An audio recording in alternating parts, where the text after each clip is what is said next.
Salut! Pentru că tot a fost cerută pe grupurile de Facebook să postez rețeta de mămăligă pe care o fac eu de obicei.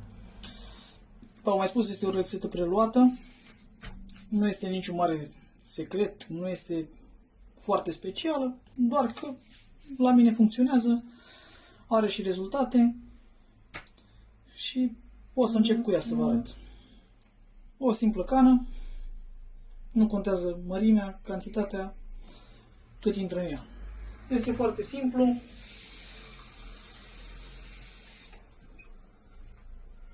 Aruncăm 2 căni de apă.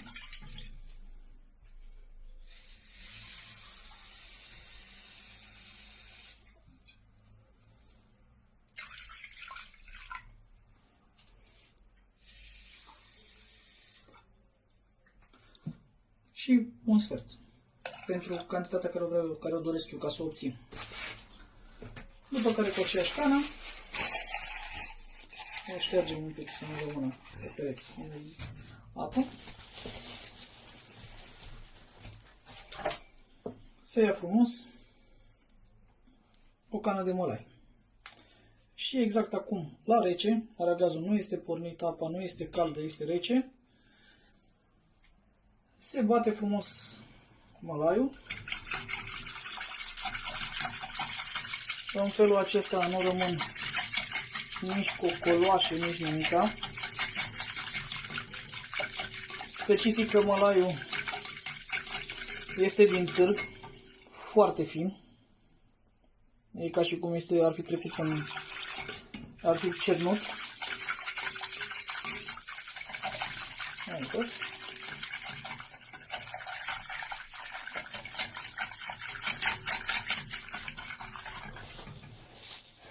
Una.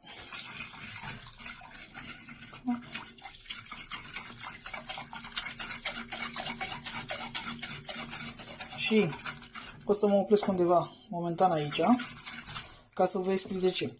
În funcție dacă dați pe o apă care nu curge foarte tare, este bine să fie undeva la o cană jumate la cantitatea asta, pentru ca să nu stea foarte mult în cârlic, să poată și cadă să mumească locul, după cum bine știți și voi.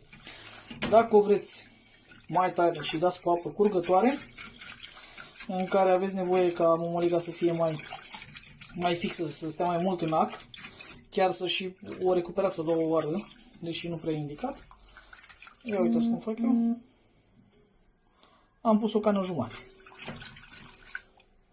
Mai dau așa un pic de la mine. Deci, 2 căni și un sfert, o cană și 3 sferturi de mălai. Este ca la rece, fără nicio chestie. Tot acum o să adaug și șofranul. Deși am făcut o mică greșeală, trebuia să-l adaug atunci în apă rece. Dar nu are nicio problemă, îl adăugăm și acum. Poate să mă critique oricine dorește. Este rețeta mea. Nu spun că e cea mai bună, cea mai tare, pentru că garantat nu este, ci depinde și de cine dă cu ea și prinde. Sau și peștele dacă mănâncă în ziua aceea când se duce. Ia uitați, fac un pliculeț de zahăr vanilat.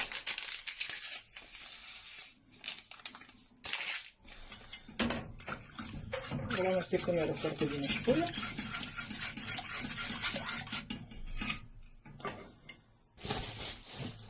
Toată chestia acum dăm foc.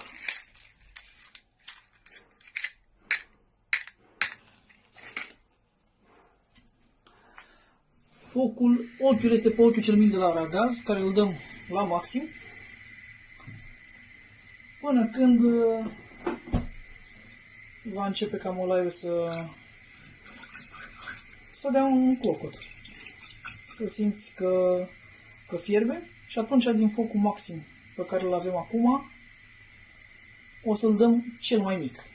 și o să mestecăm undeva la 15 minute maxim în ea. În 15 minute este super ok, iar la sfârșit, când a început să se prindă pe fundul tuciului, aruncăm, să zic, o jumătate de linguriță de ulei. Aia o ajută un pic să fie și mai, să se lege și să nu se lipească nici pe degete, dar și nici să ia apă foarte repede pe ea. În schimb, mirosul și textura va fi excepțională, nu strică cu nimica, ci din contră ajută. Dar nu exagerați cu uleiul. În schimb,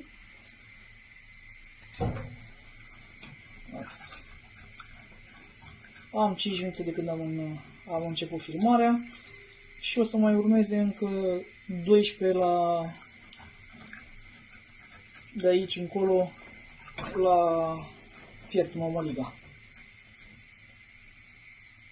O să și vedeți un pic timpul de când dă în fiert.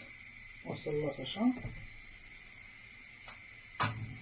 Deci, nu va face niciun cocoloș garantat, ever.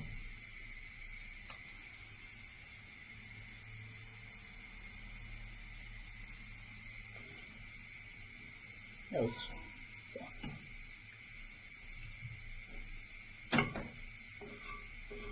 De aceea am și spus că nu este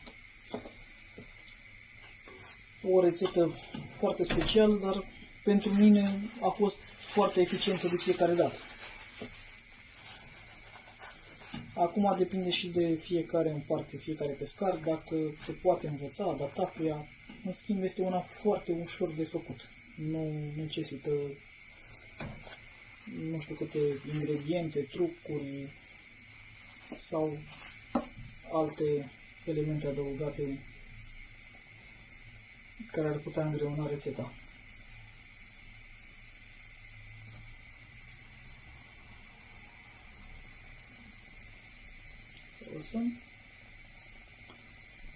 Referitor la postarea când am făcut mămăliguța înainte, am fost astăzi la Olt, am prins pește cu ea, în schimb am promis că revin cu rezultate, o să le atașez și la filmare.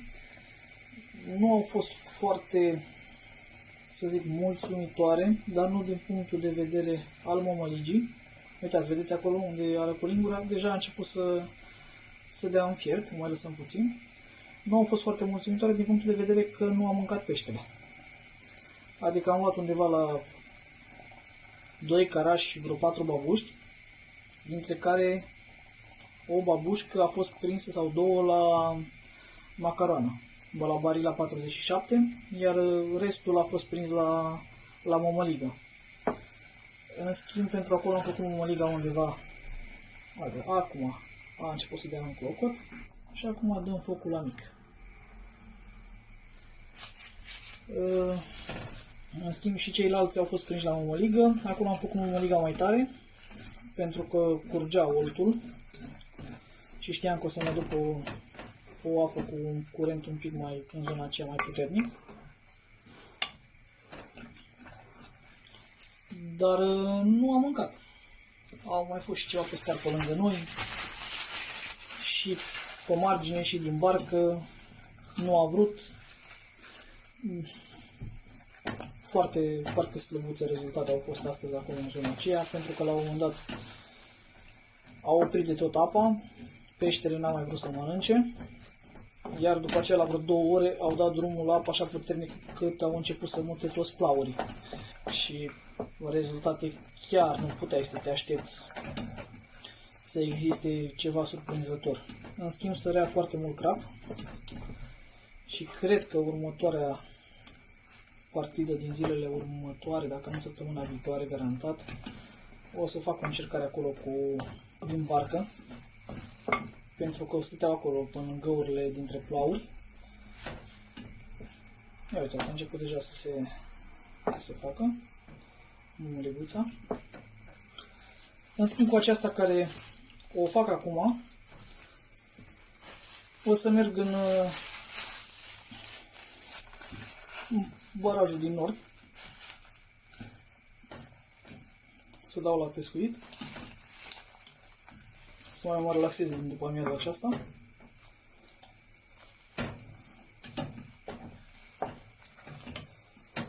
Și o să vă pun și rezultatele și de acolo. O să vă arăt la sfârșit și textura, cum arată la o mămăliguță.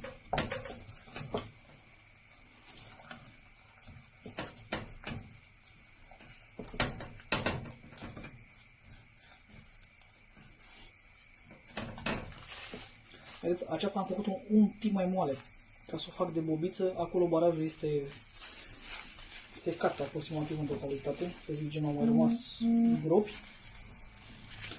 Și nu am nevoie de o mămăligă foarte dură.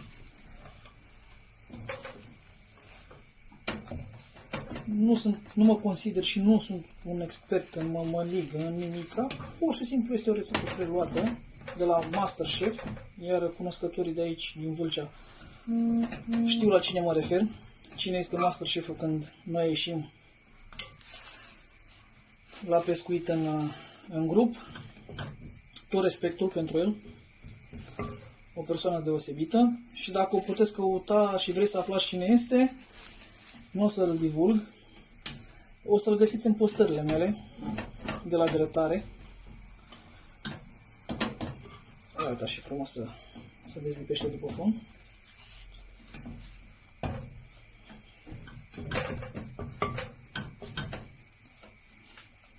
Chiar salut pe toți băieții și îi pup care facem ieșiri împreună. Sunt niște băieți deosebiți, niște băieți care știu să lase curățenie după ei, la locurile de